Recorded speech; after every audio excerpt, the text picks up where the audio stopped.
HPSC board में पढ़ने वाले 10th क्लास का स्टूडेंट ये वीडियो ज़रूर देखें। तो आज हम राम वृक्ष बेनीपुरी जी का जीवन परिचय करेंगे। तो इनका जन्म 1899 में हुआ था और कहीं कहीं इनका जन्म जो है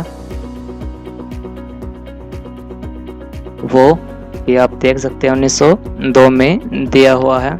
बहुत सी पुस्तकों में 1899 है और बहुत सी पुस्तकों में 1902 है। तो बच्चे कंफ्यूज रहते हैं कि इसका करेक्ट जन्म कौन सा है। तो जब मैंने ये सर्च किया है कि राम वृक्ष बेनीपुरी का जीवन परिचय, तो यहाँ पर राम वृक्ष बेनीपुरी का पूरा डाटा आ गया। यहाँ पर 1902 लिखा हुआ है, लेकिन जब मैंने स्पेशली ये सर्च किया कि राम वृक्ष बेनीपुरी का जन्म कब हुआ था, तो 1899। तो राम वृक्ष बेनीपुरी का करेक्ट जन्म 1899 में हुआ था। तो राम वृक्ष बेनीपुरी का जन्म 1899 में बिहार स्थित, जो बिहार में मुजफ्फरपुर जिला है, उसके बेनीपुरी नामक गांव में हुआ था। इनके पिता श्री फूलवंत सिंह एक साधारण किसान थे। इनका माता पिता का निधन हो गया था इनके बचपन में ही, और इनके पालन पोषण की जिम्मेदारी इनकी मौसी ने की, और इनकी प्रारंभिक शिक्षा है जो वो बेनीपुरी में ही हुई थी। तो सन 1920 में गांधी जी के नेतृत्व में आए, और वहाँ पर गांधी जी के नेतृत्व में असहयोग आंदोलन के प्रारंभ होने पर यह अध्ययन छोड़कर राष्ट्र सेवा में लग गए। गांधी जी के दर्शन में इनकी विशेष आस्था है। रामचरितमानस के पठन पाठन ने, जो रामचरितमानस पुस्तक है, उनके पठन पाठन ने इन्हें साहित्य की ओर प्रेरित किया।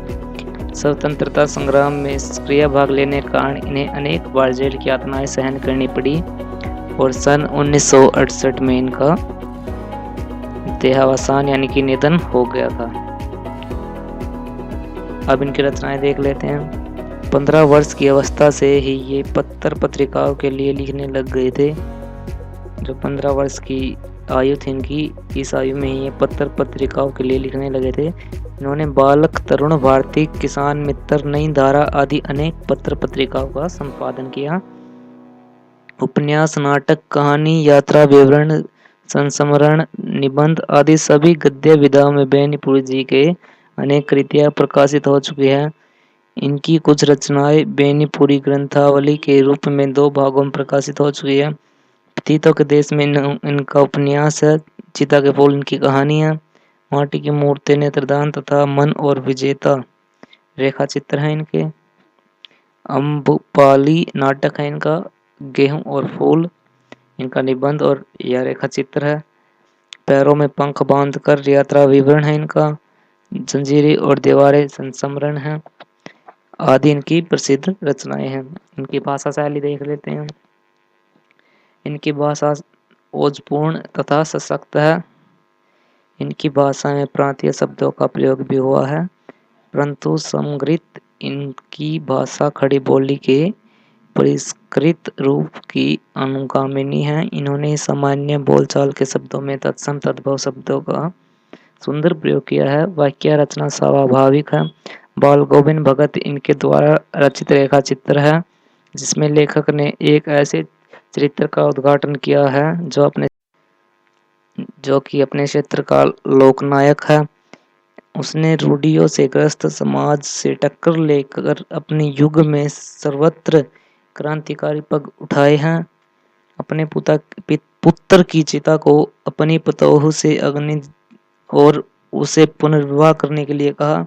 इस रेखा चित्र में मनोवृत्ति, मात्र, कंठ, अकस्मात, आवृत जैसे तत्सम शब्दों के साथ साथ लंगोटी, जाड़ा, तूल, खंजड़ी, पेवा, रोपनी आदि देशज शब्दों का भी खुलकर प्रयोग किया गया है।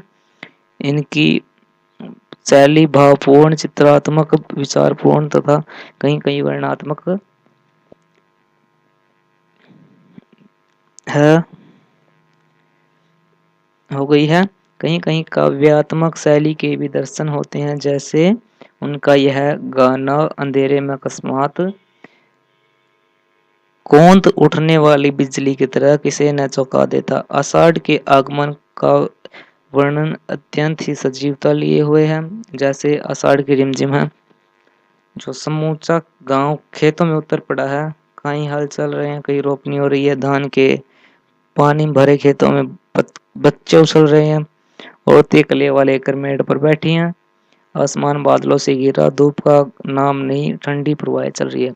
तो आप इसे भाषा शैली को आप छोटा भी लिख सकते हैं, जैसे कि इनकी भाषा सरल सहज है, इन्होंने तत्सम तद्भव का सुंदर प्रयोग किया है तथा इन्होंने बहुत से देशज विदेशज आदि शब्दों का सुंदर प्रयोग किया है तथा अब जो स्टोरी है, जो राम वृक्ष बेनीपुरी, हम लेसन है इनका बाल गोविंद भगत 10वीं क्लास में। तो आप इसकी थोड़ी बहुत ही कहानी भी इसके अंदर लिख सकते हैं। तो आज की वीडियो में इतना ही। जय हिंद, जय भारत।